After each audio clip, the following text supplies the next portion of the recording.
Bonjour et bienvenue à l'édition de ce jour. Nous allons nous entretenir sur le thème l'action catalyse la foi. Et à la suite du passage de notre dernier entretien, nous allons continuer avec l'évangile de Luc au chapitre 8, versets 45 à 46. Il est écrit: Jésus dit: Qui m'a touché?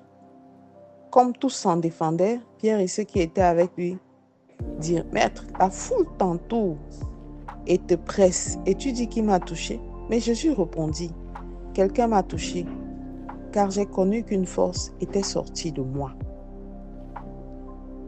La dame atteinte de la perte de sang, malade depuis plus de 12 ans, a senti au-dedans d'elle, poussée par l'Esprit de Dieu, la nécessité de déclencher quelque chose pour sa guérison.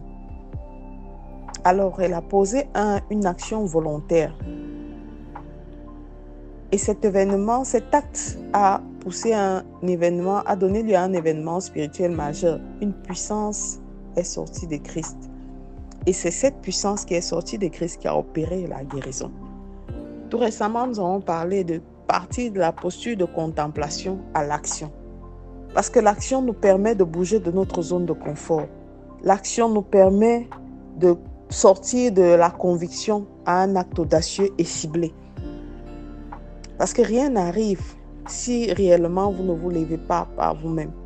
La foi devient opérante lorsque le croyant pose un acte concret. Et l'acte concret de la femme atteinte de la perte de sang est un geste audacieux. Risqué, parce que socialement, on n'avait pas le droit de se retrouver au milieu d'autres personnes. Et interdit par la loi de leur période.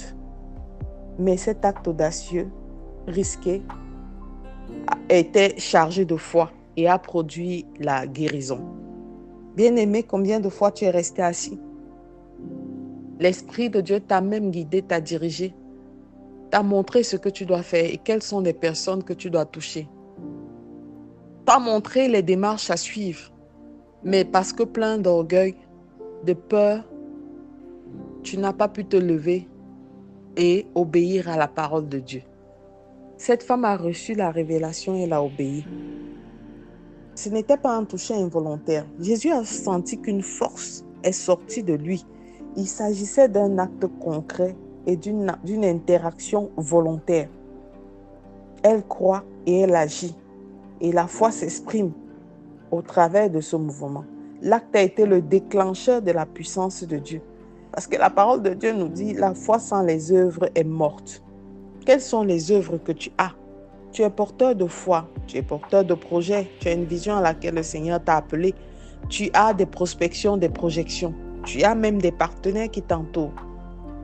Qu'est-ce que tu fais pour que des choses changent? Tu as mauvais caractère.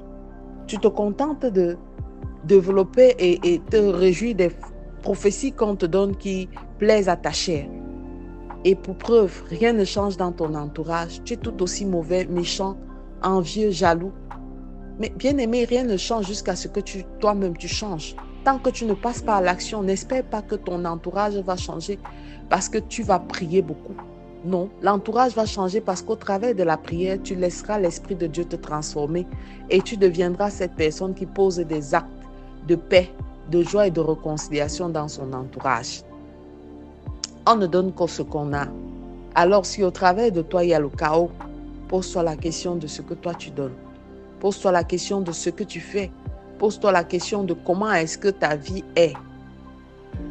Et de cette manière, tu trouveras la force de pouvoir relever tous les défis. Joseph a été dans la prison.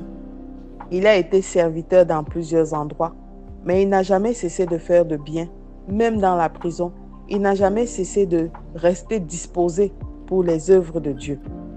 La foi nécessite un mouvement, un acte, pour pouvoir passer à une autre étape. Peut-être la maladie dans laquelle tu te trouves, le Seigneur a révélé quelque chose, un plan de guérison, un traitant, une formule, mais tu ne veux pas la prendre parce que tu te dis, tu as déjà tout en toi. Moïse a dû faire un geste devant la mer rouge pour qu'elle s'ouvre. Pierre a marché sur les eaux sur instruction de Jésus jusqu'à ce qu'il ait peur. Le lépreux est allé se montrer et la guérison a opéré pendant qu'il allait se montrer. Alors, malgré la foule, cette foule qui représente aujourd'hui dans nos vies les opinions des gens, les traditions, les critiques, les obstacles, bien-aimé, il est temps de te lever, car l'action est le catalyseur de ta foi. Il est temps de te lever pour attirer et toucher le divin. Il est temps de te lever pour te dire, la foi n'est pas seulement la conviction intérieure, mais l'acte audacieux et ciblé que je suis sur le point de poser. Je suis très heureuse que tu aies écouté ce message et je te recommande de faire cette prière. Père éternel, ta parole me dit que la foi vient de ce qu'on entend et ce qu'on entend vient de la parole de Dieu. Je ne veux pas juste t'entendre, Seigneur. Je veux te vivre, méditer ta parole, mais passer à l'action. J'ai besoin de voir les choses changer au travers de mes actes. J'ai besoin de voir l'atmosphère autour de moi être transformée. Et seul par ton Esprit Saint, je le pourrai. Je bénis ton nom aujourd'hui. Je bénis ton nom. Je bénis le nom de ton Esprit Saint. Et je bénis le nom de ton Fils Jésus. Reçois louange, honneur et gloire. Au nom de Jésus-Christ, nous avons prié. Amen. Amen. Amen.